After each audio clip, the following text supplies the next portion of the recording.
What's going on, guys? I'm DeMarco, and today we're talking about supply and demand zones and why they're important. Let's get into it. So we have TradingView pulled up here, and we want to figure out where the supply zone is and where the demand zone is. So how can we do that? Let's take a look at the chart and find out. Well, it looks like Tesla made an all-time high back in January, right around $893. And then from this level, within a short period of time, we had this fall. So when you look for a supply zone, you want to look to the left of the chart and see where the price rallied from, where it based, and then where it dropped. So we can see right here, we have this big rally going up. And then we have the price base, and then we have this drop.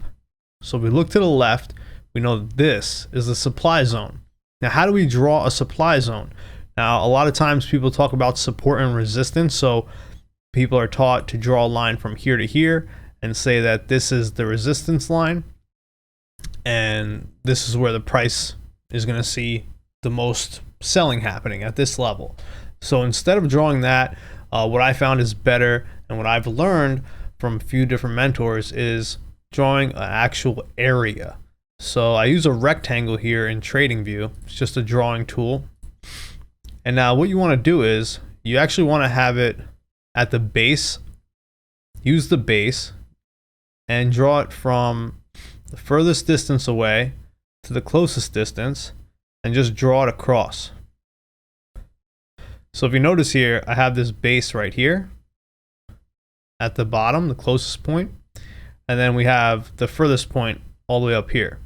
So that's one way to draw it. Now, let's assume that we go back in time, and let's say that we go here, right? So we see the price fall away from this level pretty quickly. So that shows us that there's a lot of sellers sitting at these price levels. Now, let's take a look to see what happens next. So now we're here, and we see that the price actually, it hit here at the $555 level, and it bounced up pretty quickly. So this is the first time that we came to this level. Now, whenever it's a brand new level and it bounces like that, we could say maybe this is a demand zone. So how do we draw a demand zone? The exact same way. Now let's take a look. So the price bounced from this level and bounced up. That's a pretty big move, right? From 562 to, that's 26% right there. That's a big move to 713. So there's definitely demand around this $555 level. So now let's draw the demand zone. So use the same tool and the same method. So we're going to draw it from, let's say, the body of this candle, because this is the base, to the furthest point away. We could use the wick from the candle on the left or just the body. It doesn't really matter. Just get the area, because we're trying to figure out what area it is, not a specific line, but an area. So we have a little bit more to work with. Now, it's interesting because what happens is whenever the price leaves that level, normally it bounces off of the top of that demand zone. So really quick, this is the supply up here. We have our demand here.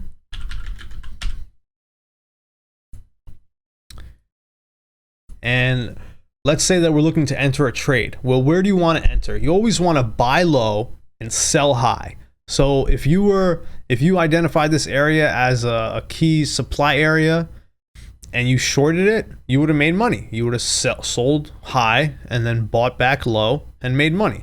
But what happens if you missed that trade? You didn't know that that was going to happen, and you want to go long now, and you see this as a demand zone. So you're like, okay, great, this is a demand zone. There's a lot more buyers here. Now the price comes back to this level and it looks like it's going back up. Well, you want to wait and actually get to the price that you want to buy at. So let's say you want to buy here. So you set up an order to buy, right? And we always want to have a profit target and a stop loss. So there's a tool in TradingView to take a long position. So you have a short position and a long position. So let's do the long position.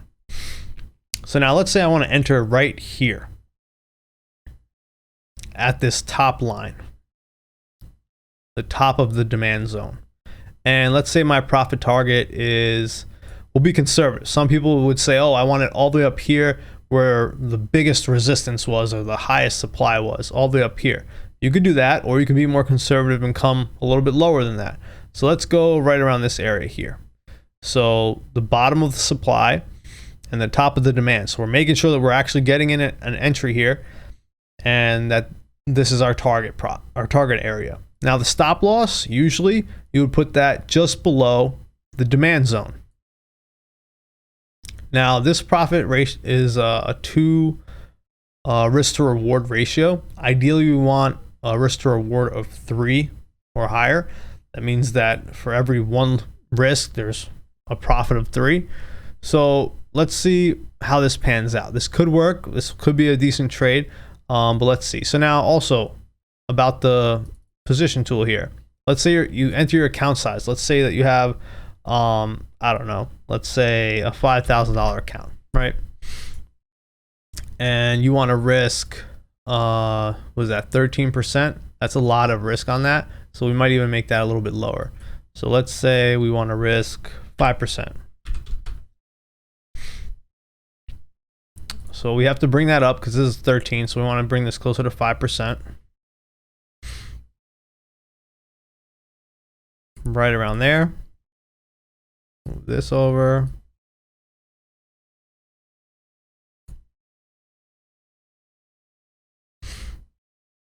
So now we have our entry, our stop loss, and our profit target.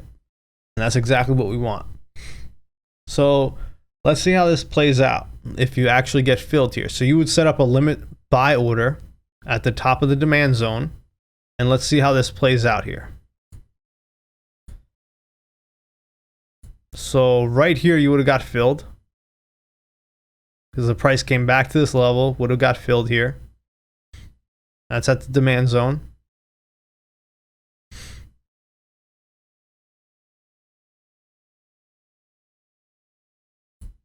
And right there, you would have made your profit.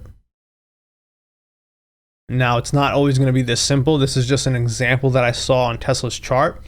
Sometimes it might actually blow right through your stop loss and come even like a little bit lower than that, and you wouldn't do too well. But there's a lot of ways that you can do it. Now, is that a good profit? Absolutely, that's a good profit. And you can see here the amount. You started with $5,000. You took a quantity of 8 shares of Tesla, and your target was 27%. So you made 27% off of this trade just from identifying supply and demand zone. And you made over $1,000 on this trade. So that's great. So to recap, let's take a look. How do we find supply zone? Look left and up. Where did we fall from? Ask those questions. Where do we fall from? Where do we come from? How do we get down to this price level? Well, it came from over here. Same thing. How do we find demand? Look left and down. Where do we rally from? So we're here. Where do we rally from? Down here. It bounced up really quickly. So that's how we find supply and demand zones. Now, it's not always going to be this simple. Sometimes the charts are going sideways for quite some time, and maybe it's harder to identify where the supply and demand zone is. In that case, I would say either trade something else or just wait until something shows on the chart that's more visible to you for supply and demand. But a lot of times, whenever a price makes an all-time high, there is usually a significant pullback, and that shows that that price level is a key supply level. And then wherever it bounces at the bottom, that's when the price is in demand. Let's take a look at another chart here, TLTR. Just by looking at this, we can look at this top level here and see that this is a supply zone right here.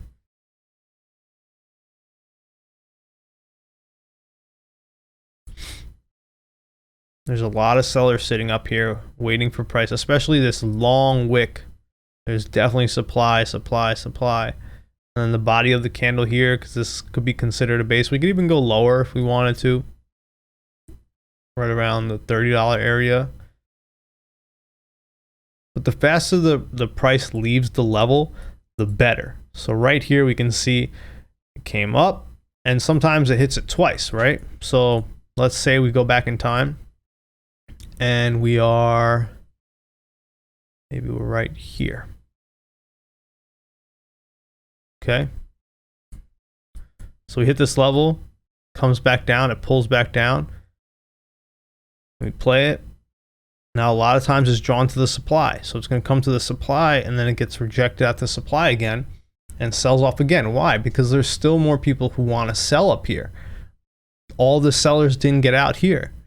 There's more people that want to sell at this level. So once it comes up again, it's potential that it can sell off again. Same thing when it's a demand zone. A lot of times it'll bounce in the demand zone, it'll get bought up, and then people want to buy again. So the next time it comes to that demand zone, people buy it and it goes back up again. So that's why sometimes people get confused with support and resistance. It's demand. There's more people ready to buy there. They have limit orders that are ready. So we can see it went back up and then it's starting to come back down. As soon as it hit it again, more sellers hit. And now it's leaving this level very fast within a short period of time. We're looking at the daily chart here, but we can see that it's leaving this level very quickly. And that's what we're looking for, how to identify a supply zone. It has to leave it quickly. If it stays at this level for quite some time and is going sideways for several weeks, that might not be a supply level. We're looking for something that's drastic. We have to see as soon as it hits it, comes right back down. Same thing with demand. As soon as it hits demand, it goes right back up, bounces right back up. The institutions have orders ready that want to buy at certain levels and they want to sell at certain levels. So let's just X this out. And we can see here that at this level here, PLTR got bought pretty quickly. Now, it's not the ideal scenario because I can see that this takes time before this actually happened here. But we could identify this as a new demand zone here. Let's say we saw the chart and it looked like this back in May. So red, red, red, red, then some green. We have this bullish candle here, a couple bearish candles, and then 3 bullish candles going up. So we can say, okay, maybe it's time for a reversal. Maybe it's going to go back towards the upside, or maybe you see a moving average that crossed over, or something that shows us some indication that it might go higher now. So let's draw the line. Let's draw the demand zone.